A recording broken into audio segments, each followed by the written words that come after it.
भक्तों, जिस घर में बिल्ली के बच्चे पैदा होते हैं उस घर में क्या होता है, और बिल्ली अपनी बच्चे देने के लिए कैसा घर चुनती है। भक्तों, ये बात जानना हमारे लिए बहुत जरूरी है। कभी हमारे घर दरिद्रता और परेशानी ना आए और हमेशा सुख, समृद्धि और खुशहाली बनी रहे। आपने देखा होगा कि दुनिया के कई कोनों में बिल्ली को लोग अपने घर में पालतू जानवर की तरह रखते हैं। आज हम आपको एक ऐसी बात बताने जा रहे हैं जो शायद आपने पहले कभी गहराई से नहीं सोची होगी। अगर किसी घर में बिल्ली अपने बच्चों को जन्म दे तो उस घर में क्या घटित होता है। आजकल तो कुत्ते और बिल्ली पालना एक फैशन जैसा हो गया है। हर दूसरे तीसरे घर में कोई ना कोई पालतू जानवर आपको मिल ही जाएगा। लेकिन भक्तों, क्या आपने कभी सोचा है कि कुत्ता या बिल्ली पालना सचमुच शुभ है या अशुभ? बिल्लियों के बारे में तो आपने बचपन से लेकर आज तक कई बातें सुनी होंगी, कहानियां, किस्से, और यहां तक कि कुछ ग्रंथों में भी इनके संकेतों का उल्लेख मिलता है। लेकिन आज जो सच्चाई हम जानने वाले हैं वह हर इंसान को सुननी चाहिए, क्योंकि यह हमारे सनातन शास्त्र से जुड़ी हुई है। शास्त्रों में कहा गया है कि इस संसार में शायद ही कोई ऐसा घर हो जहां बिल्ली का आगमन कभी ना हुआ हो। बिल्ली हर उस स्थान पर जाती है जहां मनुष्य रहते हैं।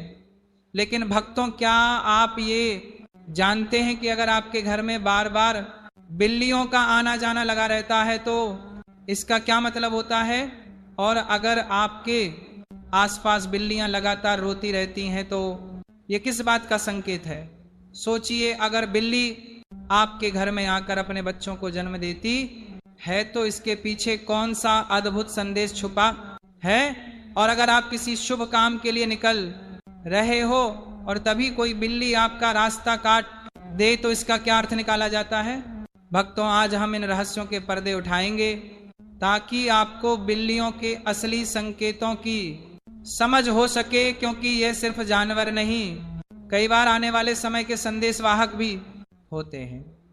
भक्तों, बिल्ली एक मांसाहारी स्तनधारी जीव है जिसकी सुनने और सूंघने की शक्ति अद्भुत रूप से तेज होती है। यह इतनी संवेदनशील होती है कि कम रोशनी में भी, यहां तक कि रात के अंधेरे में भी साफ साफ देख सकती है।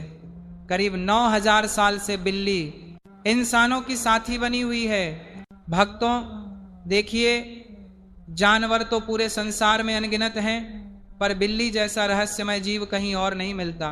चौकन्नी चाल, तेज आंखें, हल्की सी आहट, और ऐसा लगता है जैसे किसी अदृश्य शक्ति से बात कर रही हो। यह कोई साधारण प्राणी नहीं है। कहते हैं कि बिल्ली वहां घर नहीं बनाती जहां उसे बेचैनी, डर या बुरी हवाओं का एहसास हो। वह तभी किसी जगह अपने बच्चों को जन्म देती है जब उसे लगे कि यह घर साफ सुथरा है, यहाँ के लोग दिल के अच्छे हैं और ऊपर वाले की कृपा इस घर पर बनी हुई है। गांव में बुजुर्ग कहते थे, बिल्ली का बच्चा रखना किस्मत की निशानी है, पर बिल्ली का रोना आने वाले तूफान की चेतावनी। मतलब दो बातें एक ही जीव से, शुभ भी अशुभ भी। अब भक्तों, वही कहानी शुरू होती है उस बेचारी महिला की जिसका जीवन दुख दर्द से भरा था। 5 बेटे पर 5 अपाहिज। सोचिए, माँ का दिल कितना टूट जाता होगा। वह सुबह उठकर पहला चेहरा भी अपाहिज बेटे का देखती और रात को सोने से पहले भी उसी का चेहरा आंखों के सामने घूमता रहता। उसका मन हर वक्त यही कहता, हे भगवान, मेरी कोख में ऐसा कौन सा दोष है। इसी उदासी में एक दिन एक सफेद बिल्ली उसके आंगन में आकर बैठ गई। सफेद रंग अपने आप में ही शुभ माना जाता है। महिला ने उसे डांटा नहीं, भगाया नहीं, बस चुपचाप उसे रहने दिया, जैसे किसी मेहमान का स्वागत करती हो। कुछ दिनों बाद वही बिल्ली 4 छोटे छोटे बच्चों को जन्म देती है और उसी पल उस महिला के घर में मानो चमत्कार उतर आता है। उसका पहला बेटा जो सालों से बिस्तर पर पड़ा था, अचानक उठकर खड़ा हो जाता है। उसके पैरों में ताकत आ जाती है। ये कोई छोटी बात नहीं है भक्तों। जिस बच्चे ने कभी जमीन को पैर तक नहीं लगाया था, वह चलने लगा। महिला तो जैसे खुशी से पागल हो गई। वो समझ ही नहीं पा रही थी कि ये क्या हो रहा है, ये संयोग है या सचमुच माँ लक्ष्मी की कृपा। फिर कुछ महीनों बाद वही बिल्ली दोबारा प्रसव करती है और जैसे ही उसके बच्चे जन्म लेते हैं महिला का दूसरा बेटा ठीक हो जाता है। बस यहीं से महिला के घर में जैसे सुख का झरना बहने लगा। एक एक करके जब भी बिल्ली बच्चे देती, महिला का एक एक बेटा ठीक होता जाता। 5 बेटे ठीक हो गए, घर में अन्न बरसने लगा। पहले के मुकाबले इतना धन आया कि महिला सोच भी नहीं सकती थी। भक्तों, ये कहानी यूं ही नहीं सुनाई जाती। कहते हैं जहां बिल्ली माता अपने बच्चे जन्म देती है वह घर पवित्र माना जाता है, क्योंकि बिल्ली अपने बच्चों को सिर्फ उसी जगह लाती है जहां उसे मां लक्ष्मी की छाया महसूस होती है। लेकिन ध्यान रहे, पालना और जन्म देना दोनों बातों में बहुत फर्क है।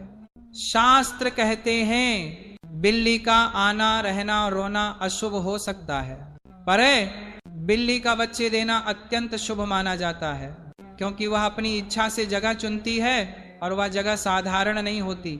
अब भक्तों, बिल्ली का रोना रात के समय क्यों अशुभ माना जाता है? इसलिए कि उनकी छठी इंद्रिय हमसे कई गुना तेज होती है। वे ऐसी कंपनियों को महसूस कर लेती हैं जो हमें दिखाई नहीं देती। जब कोई अनहोनी होने वाली होती है, मृत्यु का साया मंडरा रहा होता है या घर में किसी को बड़ा कष्ट आने वाला होता है, तब बिल्ली बेचैन होकर रोती है। वो डरती नहीं, वह संकेत देती है। इसीलिए पुराने लोग कहते थे बिल्ली का रोना मौत का पैगाम है। हालांकि ये हर समय सच नहीं, पर संकेत जरूर माना जाता है।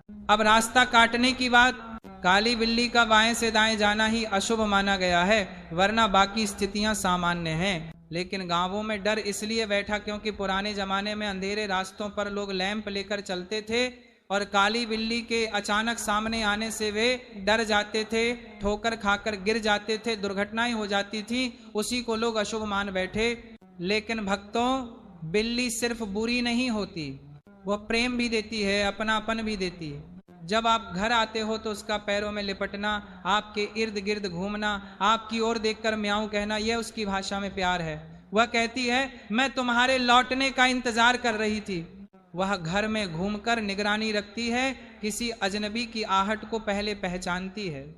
जहां आपको लगता है कि वह बिना कारण दीवार घूर रही है, वास्तव में वह हवा की कंपनों को महसूस कर रही होती है। बिल्ली का दिल छोटा जरूर है, पर भावनाएं बहुत गहरी होती हैं। किस श्राप के कारण स्त्रियों को मासिक धर्म आता है? आखिर स्त्रियों को मासिक धर्म क्यों आता है? प्रत्येक स्त्री को हर महीने मासिक धर्म तो आता ही है, पर आज के इस विवरण में हम आपको यह भी बताएंगे कि स्त्रियों को किस श्राप की वजह से मासिक धर्म की पीड़ा होती है, और तो और मासिक धर्म के दौरान स्त्रियों को कौन से कार्य नहीं करने चाहिए। और जब को मासिक पीड़ा होती है तो कुछ लोग स्त्रियों को क्यों अछूत समझने लगते हैं। यह सब एक कथा के माध्यम से समझने का प्रयास करते हैं कि आखिर स्त्रियों को मासिक पीड़ा क्यों होती है। तो भक्तों, चलिए जानते हैं आखिर किस श्राप के कारण स्त्रियों को मासिक धर्म आता है। आइए इस कहानी के माध्यम से आपको समझने का प्रयास करते हैं कि आखिर स्त्रियों को मासिक धर्म क्यों आता है। एक बार मां लक्ष्मी ने भगवान विष्णु से पूछा, हे प्रभु, वह कौन सा श्राप है जिसके कारण स्त्रियों को हर महीने मासिक धर्म की पीड़ा सहन करनी पड़ती है, और इस दौरान स्त्री को कौन से कार्य नहीं करने चाहिए जिससे वह पाप से बच सके। भगवान विष्णु ने कहा, हे लक्ष्मी, तुमने संपूर्ण मानव जाति के कल्याण हेतु उत्तम प्रश्न किया है। मैं तुम्हें यह उत्तर बलराम नामक एक पुरुष के जीवन में हुई घटनाओं की कथा के माध्यम से दूंगा। यह कथा अत्यंत पावन है और इसके श्रवण से सभी पापों का नाश होता है तथा पति पत्नी को सुख और सौभाग्य मिलता है। तुम इसे ध्यान से सुनो। भगवान विष्णु ने कथा सुनाना शुरू किया। पूर्व काल में निर्मल देश की एक सुंदर नगरी में बलराम नाम का एक तेजवान, ज्ञानी और धर्मपरायण ब्राह्मण रहता था।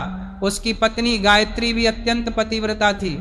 एक दिन बलराम और गायत्री ने मिलकर घर पर सत्यनारायण भगवान की पूजा करवाई।